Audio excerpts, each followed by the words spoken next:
Hello, my name is Ian St John, and it gives me much pleasure to welcome you to the latest in my series of St John's Pipecasts, where our topic today being the basic elements of Keynesian economics. And by this term, I mean the economic ideas outlined by the Cambridge economist John Maynard Keynes in his 1936 book, The General Theory of Employment, Interest and Money. Now, Keynes had a very rich and high-profile career as an economist, including his work at the Treasury during World War I, his denunciation of the Treaty of Versailles as being excessively punitive in its economic sanctions towards Germany in his book called The Economic Consequences of the Peace, his contribution to the post-World War II global economic order as negotiated at Bretton Woods, and a series of major economic books, including a tract on monetary reform and a treatise on money. Today, however, I am focusing on the central ideas contained within his most important book, The General Theory. Now, my intention is not to expound the theory in all its complexity. There are many textbooks available that do that. But what I've noticed over the years in teaching Keynesian economics is that many students often fail to grasp what the whole theory is essentially about. They fail to see the big picture for all the detail and miss the large driving ideas of the work. And it is these which represented such a powerful addition to economic literature and which were to make such a difference to the world of economic policy and to generate debates that will echo, of course, very strongly right down until today. So what is this big idea that underlies Keynesian economic theory as expounded in the General Theory? Quite simply, Keynes wanted to explain what determines the overall level of activity in an economy. What explains, in other words, the current level of output of goods and services in real terms. This does not mean what determines the overall productive potential of the economy. This is determined by the amounts of resources available, levels of technical knowledge and efficiency. This is not what Keynes was about. What Keynes wanted to do was to explain the actual level of output at a given period of time. Why was output this year higher or lower than last year? Why might output increase rapidly over some boom years, only to fall back sharply in economic recessions? Now, why did Keynes want to explain this? And why did he develop a wholly new system of economic theory in order to do so? The reason, quite simply, was unemployment. The interwar period, when Keynes was writing, had seen the emergence of large-scale unemployment of labour. Economists had recognised the existence of unemployment before, of course, but their explanations struggled to come to terms with the scale and prolonged nature of interwar unemployment. This was because the basic assumption of general equilibrium theory was that an economy would always tend towards full employment of all resources. Economists assumed this because any economy was evidently compounded out of a whole huge number of separate markets for each type of product, from cars to books to potatoes to machines to labour.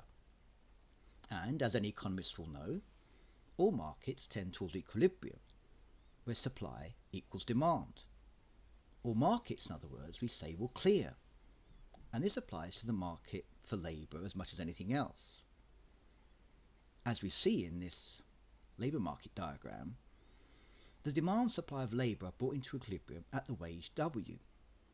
At this wage, the demand and supply of labour are equal at QL, and there is no unemployment.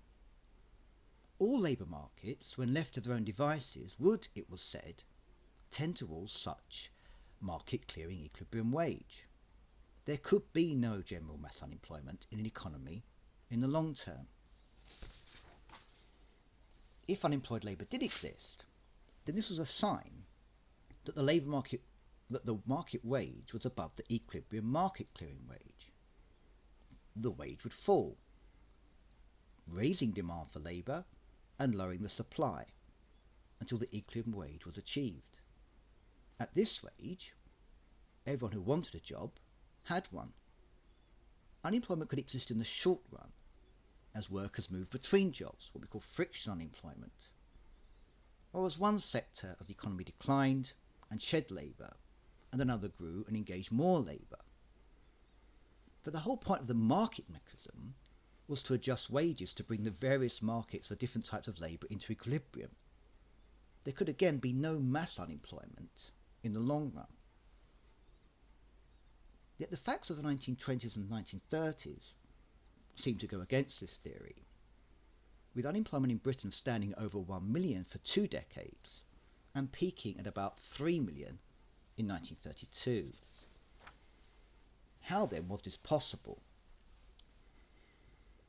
The point to understand is that Keynes sought to explain this, not as other economists had done, by refinements of the existing theory.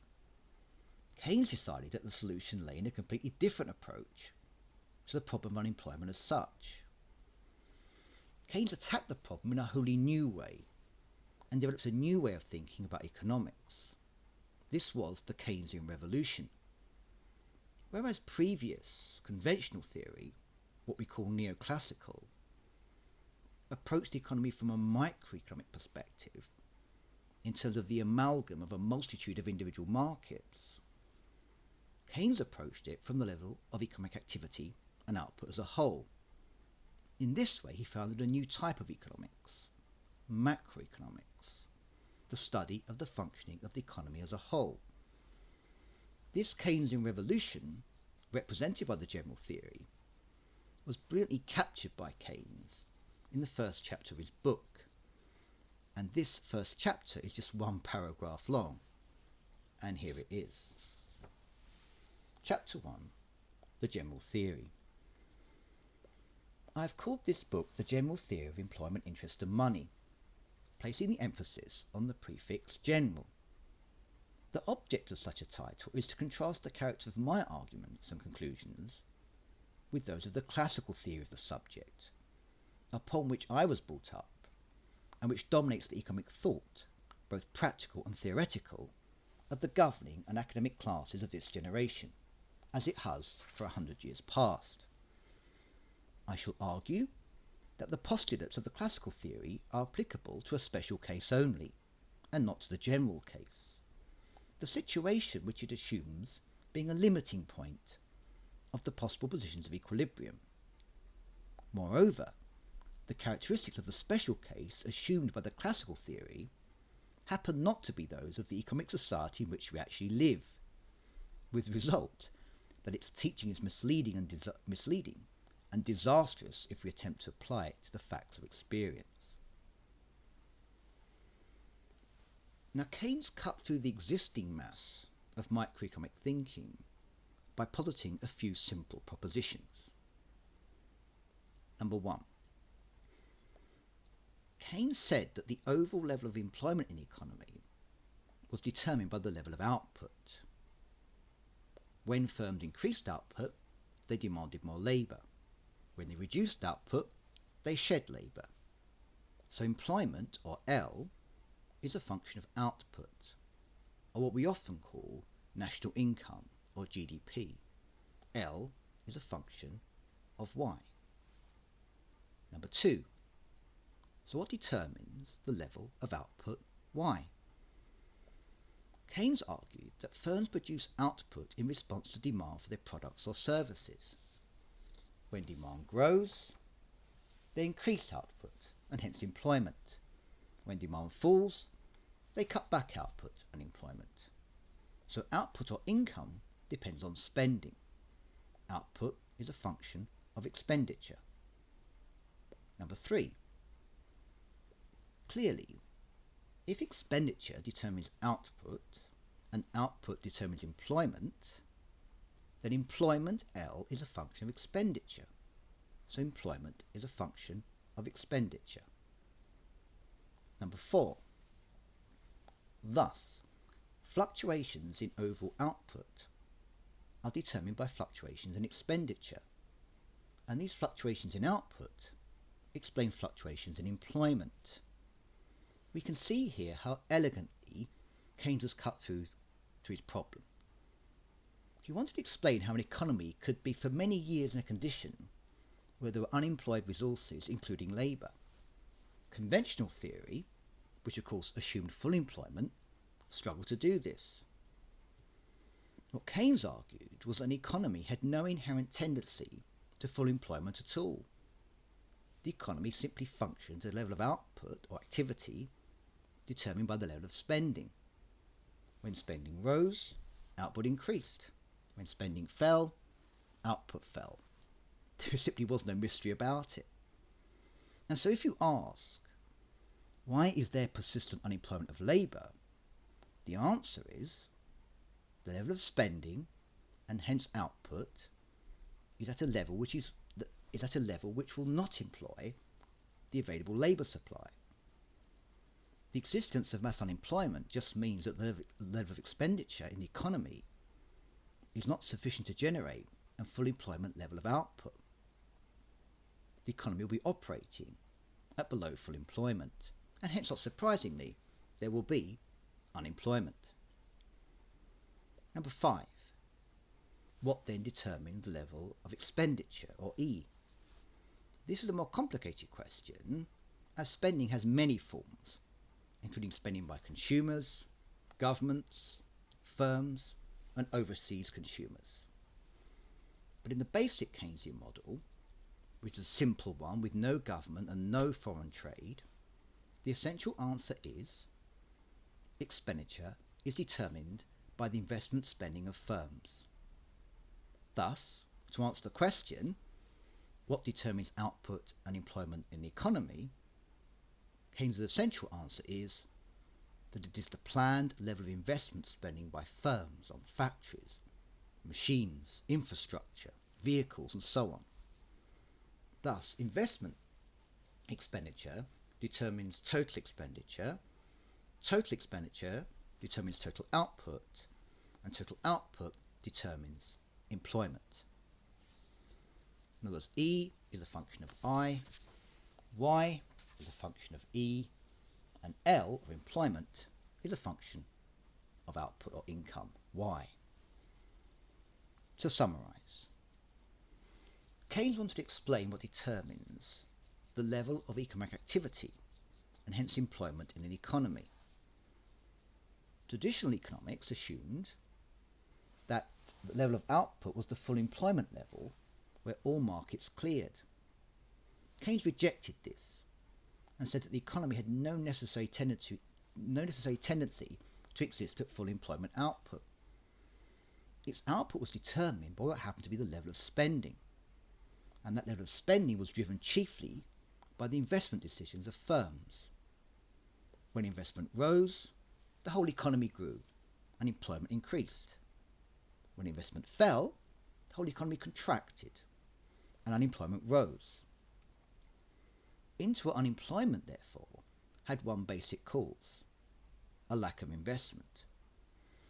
An economy with low investment levels would have low output and high unemployment for years.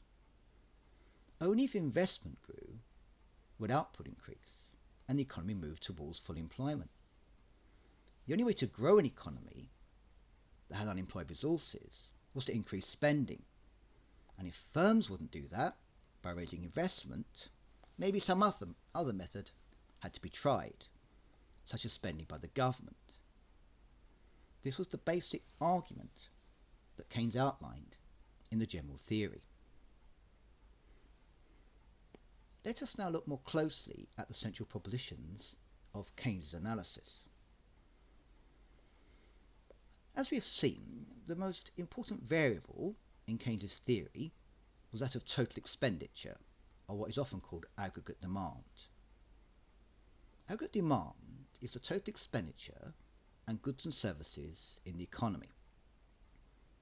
In a simple model, without overseas trade or government, where there are simply workers who live in households and firms who sell to the domestic market, expenditure equals the consumption spending of households plus the investment spending by firms. In other words, E equals C plus I. Aggregate supply, or Y, or income, is the amount of output firms will wish to produce at different levels of expenditure. The higher the value of expenditure or demand, the more firms will want to produce. So, national income, or output Y, is a function of expenditure. And the higher the output of the economy, the higher will be the demand for labour. As we have said, employment is a function of output or income Y. The relationship between aggregate demand and aggregate supply for the economy as a whole is depicted in the following diagram. This diagram shows the simplest version of the Keynesian model. On the horizontal segment of the aggregate supply curve, the economy is assumed to have unemployed resources. Hence, as demand increases, an aggregate demand curve shifts to the right from AD3. Firms respond by increasing output. Prices stay the same at P2. The real output of the economy grows and unemployment falls. At YFE, this process ends as the economy hits full employment. Everyone who wants to work has a job, and the economy simply cannot produce any more output in the short run. Now firms respond to any increase in demand, say from AD2 to AD1, by raising prices. Inflation is the result. Keynes was not particularly interested in this vertical segment of the EAS line. Remember, he was dealing with an economy operating at below full employment, with demand intersecting supply somewhere to the left of full employment output, YFE. As can be seen, the degree to which the economy is operating close to full employment depends on the position of the aggregate demand curve. This determines the level of output Y. So again we face the question, what determines the actual level of aggregate demand in an economy? The equilibrium output of the economy is the level of output which has no tendency to change. It exists when planned expenditure equals planned output or income, where EP equals YP, where P means planned. It is crucial to understand that this equilibrium level of output will not necessarily be the full employment level of output, where all resources are employed. This represented a big break with the older classical analysis, which assumed that the economy would tend towards full employment equilibrium. Keynes disagreed. Yes, an economy would tend towards equilibrium, but this equilibrium would probably not be at full employment. Unemployment was in fact highly likely. Let us explore this E equals Y condition in more detail. Keynes assumed that when people receive income, they can do one of two things with it. They can spend it on goods and services, and this we call consumption, or they can save it. In other words, income is either consumed or saved. Y equals C plus S. Now the consumption function relates the amount of consumption spending, or C, in the economy to the level of income people receive, Y. Whenever people receive more income, they will spend a part of it. And we call this part of any increase in income people will consume the marginal propensity to consume, or MPC. And they will save part of it. And that share of extra income which they save, we call the marginal propensity to save, or MPS. Hence, consumption is a function of income, as is therefore saving, since that part of income not spent on consumption is assumed to be saved. So both consumption and saving are functions of income. Since for every extra pound a person receives, they will either spend part of it, the MPC, or save part of it, the MPS, the MPC and the MPS together must add up to 1, which is the extra the total increase in income that they have is consumed. The extra income is either consumed or is saved. This diagram shows how consumption C is related to income Y. Now, Keynes assumed that when a person has no income, they will still carry out some consumption, for example by selling their assets. If they didn't, they would simply starve. This is the autonomous consumption, which is shown as the point A in the graph. As income increases, the person consumes more. The amount of extra consumption for a given increase in income is, of course, the marginal propensity to consume, MPC, and this determines the slope of the linear consumption line. Hence, consumption equals A plus BY, where B is the marginal propensity to consume. Now, to return to our original and basic question, what determines the equilibrium level of income? Quite simply, the equilibrium level of income is determined by the level of spending, E, and the economy is brought into equilibrium by variations in the value of total output or national income, Y. In particular, in a simple Keynesian model, the economy is in equilibrium when the savings plans of households are equal to the investment plans of firms, when planned saving is equal to planned investment, or SP equals IP. If planned saving and planned investment are not equal, then it is changes in the total value of output that will adjust to make them equal. Now, the process by which the economy moves to equilibrium is modelled by the concept of the multiplier. Now, the theory of the multiplier had been developed by a young Cambridge economist called Richard Kahn in 1930 as part of an attempt to justify the use of increased government spending to combat unemployment. It works as follows. Imagine that at first the economy is in equilibrium. So, planned expenditure equals planned output, EP equals YP. Given that planned expenditure equals planned consumption plus planned investment, consumption and investment being the two forms of expenditure, and given that income can either be consumed or saved, it follows that when the economy is in equilibrium, planned investment must equal planned saving. In other words, an economy is in equilibrium when planned investment equals planned saving. Now, suppose planned investment increases and exceeds planned saving. Firms have decided to increase their spending on machines and factory buildings. But the increased spending doesn't just stop there. The people who make machines and buildings will receive more money, which they will in turn spend on the output of other goods. And the makers of these goods will have more money, which they will then spend on still more goods, further raising incomes and so on.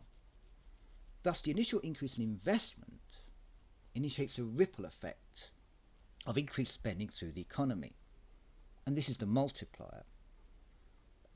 Now, this process of successive increases in spending and incomes will continue until, with rising incomes, savings have increased to the new higher level of investment, until once again investment equals saving. Remember, the more income people have, the more they will save, as shown by the marginal propensity to save. Once savings have risen to the new higher level investment level, the multiplier will be exhausted, and income and output will stabilise. But, and this is the important point, at a higher level of national income and output than before. The value of the multiplier can in fact be calculated quite precisely as follows. The value of the multiplier equals 1 over 1 minus the MPC, or in other words, 1 over MPS.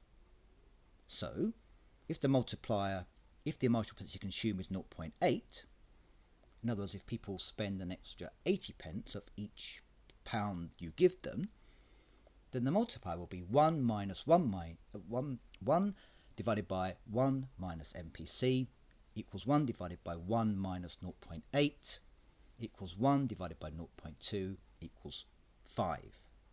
Hence, if investment by firms increases by £100 million, then national income will rise by 100 million multiplied by 5 equals 500 million. And a rise in income of 500 million will generate, of course, given a marginal propensity to save of 0.2, £100 million of extra saving, raising saving by the initial increase of investment, which was £100 million. So again, we see how the multiplier causes national income to vary to bring saving into equality with income. This diagram shows how the economy adjusts to an increase in investment. Saving, or S, is a function of income, rising with income. As we've said already that saving is a function of income. Investment, by contrast, is not determined by income and is assumed to be constant at I. The economy is initially at equilibrium at the output OY, where investment equals savings. Now assume that investment increases to I1. At income OY, the economy is now in disequilibrium since investment exceeds saving. In other words, I1 exceeds S. A multiplier process is initiated and income rises. As it does so, savings increase, until eventually at income OY1, the equality between investment and savings is restored. That is, I1 equals S.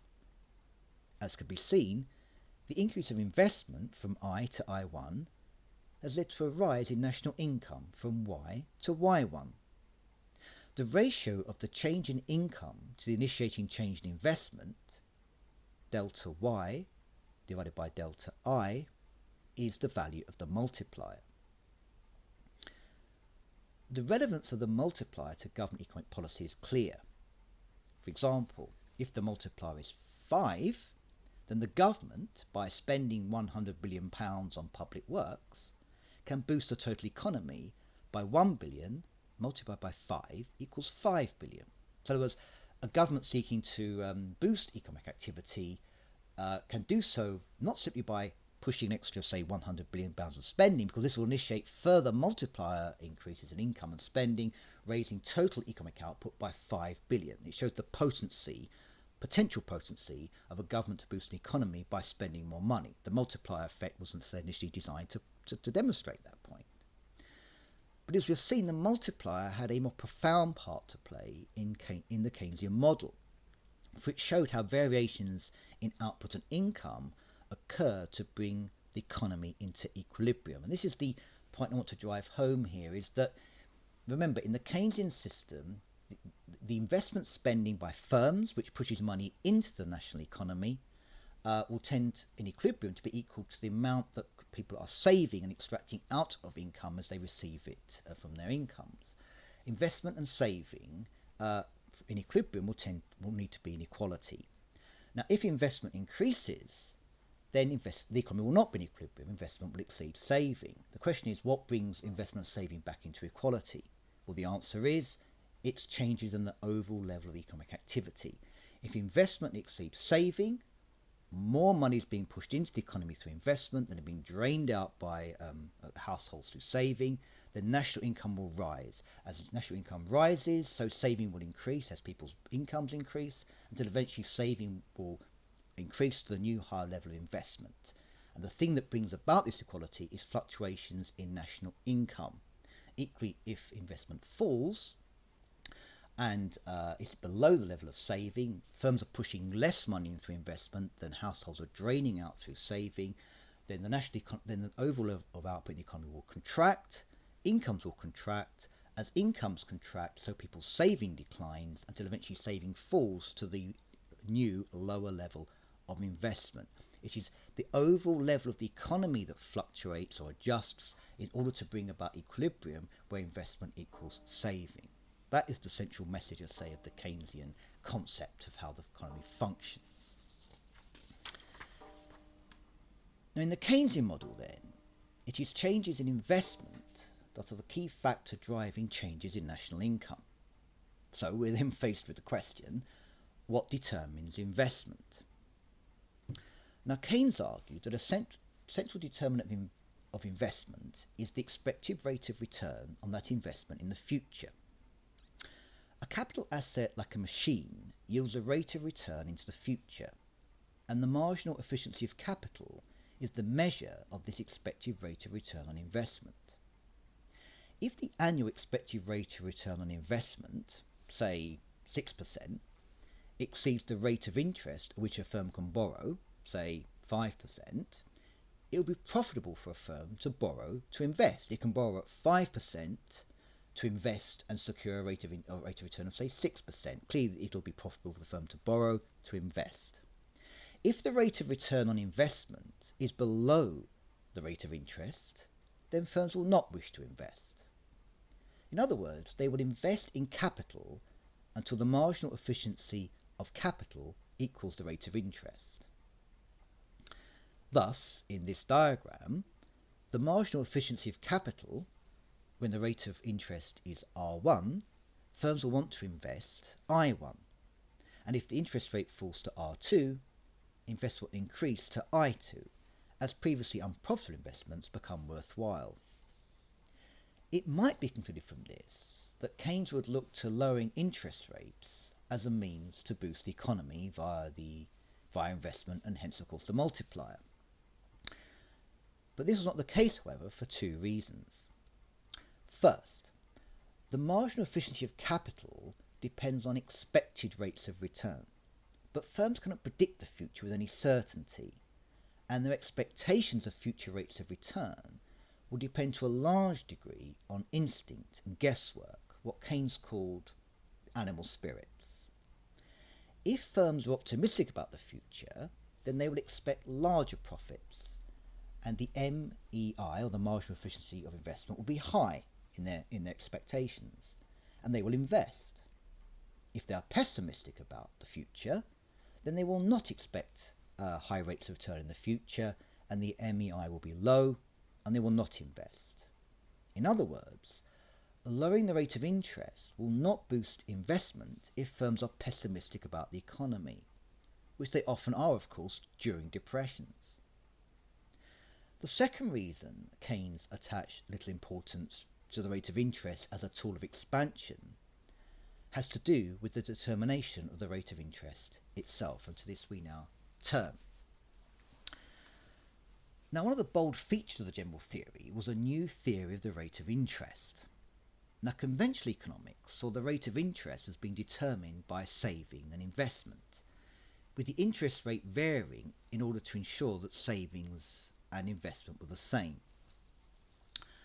But Keynes had exploded that theory by arguing that what brought savings and investment into equality was not variations in the rate of interest, but variations in national income via the multiplier.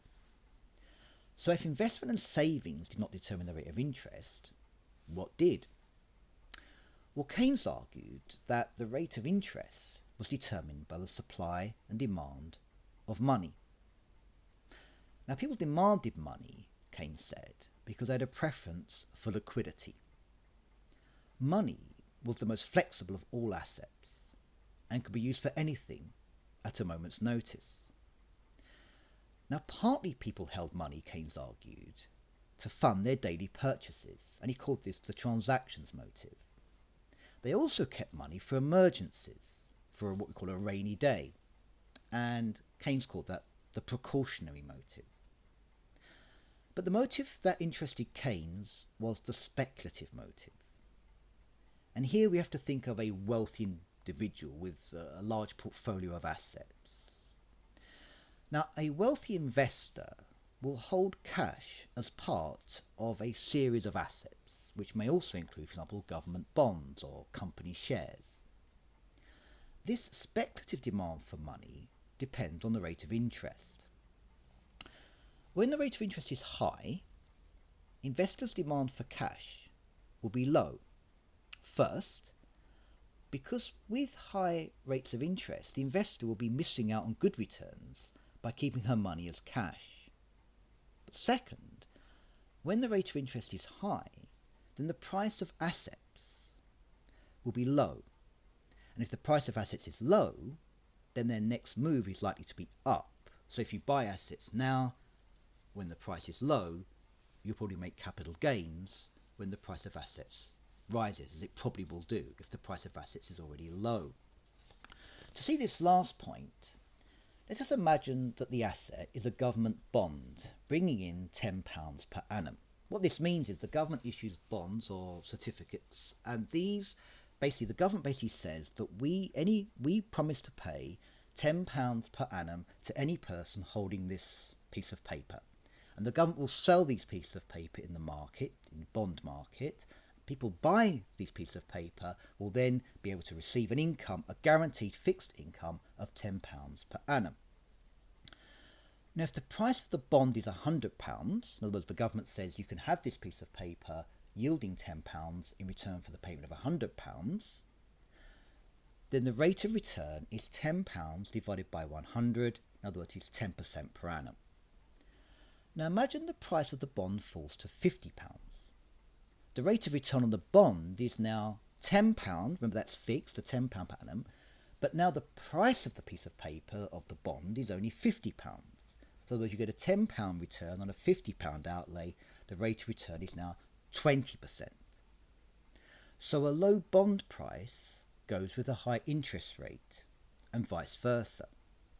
Thus, when the rate of interest is high, asset prices will be low, and then the demand for cash will be low. And when the rate of interest is low and asset prices is high, demand for cash will be high.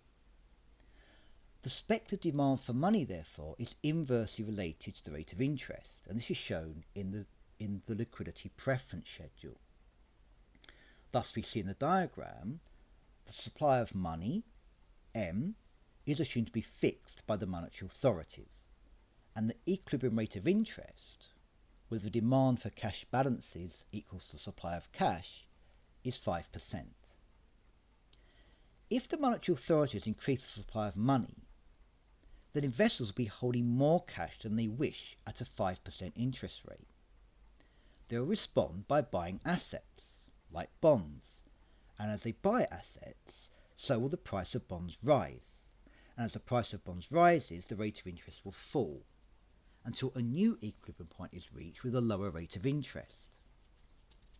Now, does this mean that the monetary authorities could stimulate the economy by increasing the supply of money, pushing down interest rates, and encouraging investment via the marginal efficiency of your capital curve we discussed earlier?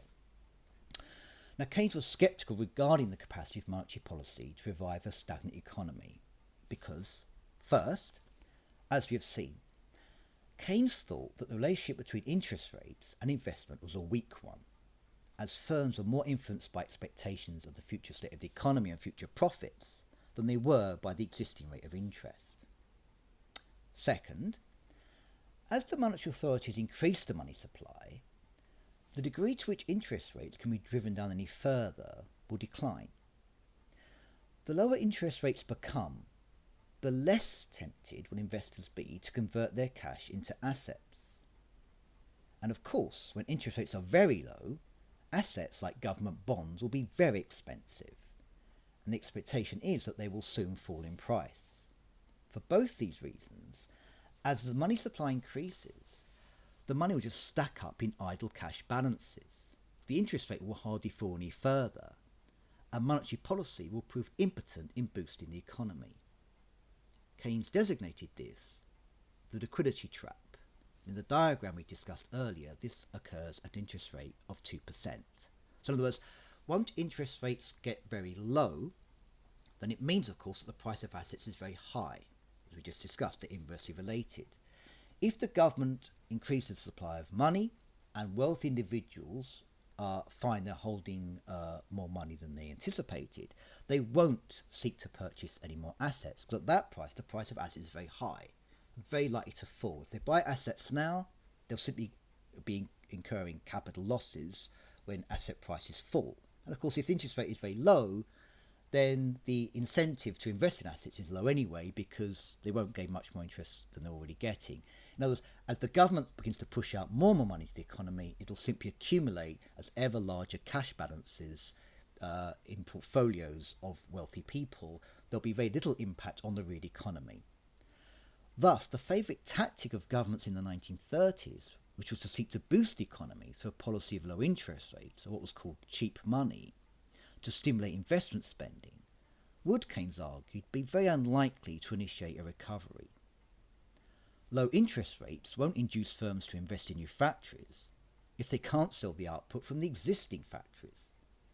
Firms will only invest more if they become more optimistic about future economic conditions. But future economic conditions are unlikely to improve unless firms invest more. So we can see how an economy can get stuck in a low investment, low output, low employment trap. And that was the situation that Keynes thought prevailed in the 1930s. The only way to get an economy out of such a trap was to raise spending. And if firms wouldn't do that, by increasing investment, which of course, as we can see, they're perhaps unlikely to do given the depressed condition of the economy, then maybe the government should. For if the government began to spend more money on, say, construction projects, the economy would grow via the multiplier, and then firms might begin to get more optimistic about the future and so raise their investment. And soon national income will be growing strongly and unemployment would fall. A recovery would be underway. So let us sum up the central points of Keynes' model. First, the economy as a whole will tend to an equilibrium level of output, which will have no inherent tendency to change. Second, equilibrium exists when planned spending equals planned output. In other words, where C plus I equals C plus S. This means that at equilibrium, planned investment equals planned saving. IP equals SP. Number 3. What brings investment and saving into equality is variations in output or income. If investment exceeds saving, national income will rise, causing savings to increase, because remember, saving is a function of income, until eventually investment equals saving.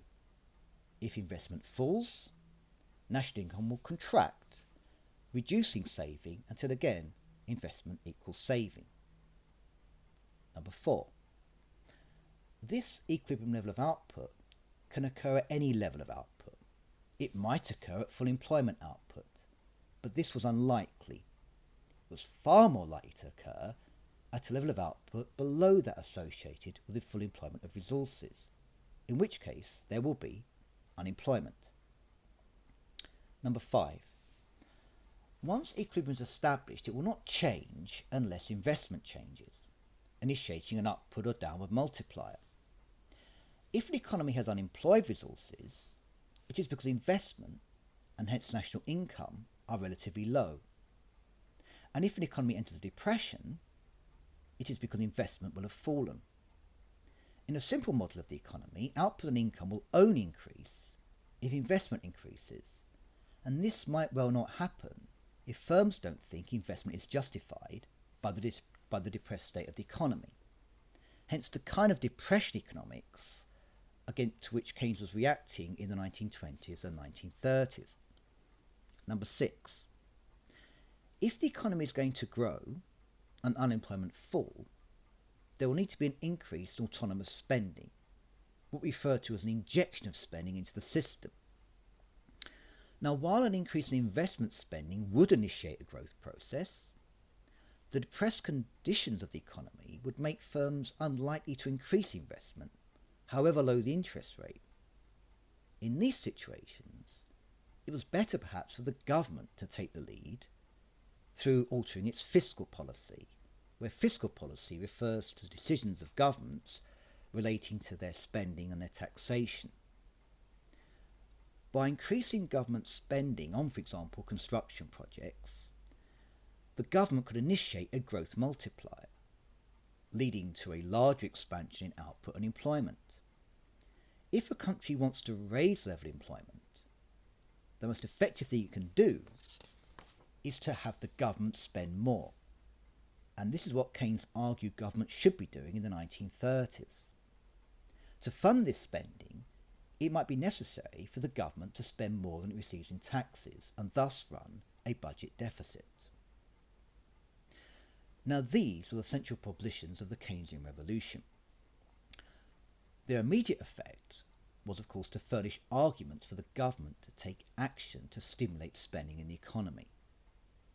The longer term effect of Keynes's work was to shift the attention of economists from the behaviour of particular markets, what we call microeconomics, to that of the economy as a whole, and the result therefore was the modern discipline of macroeconomics. Thank you.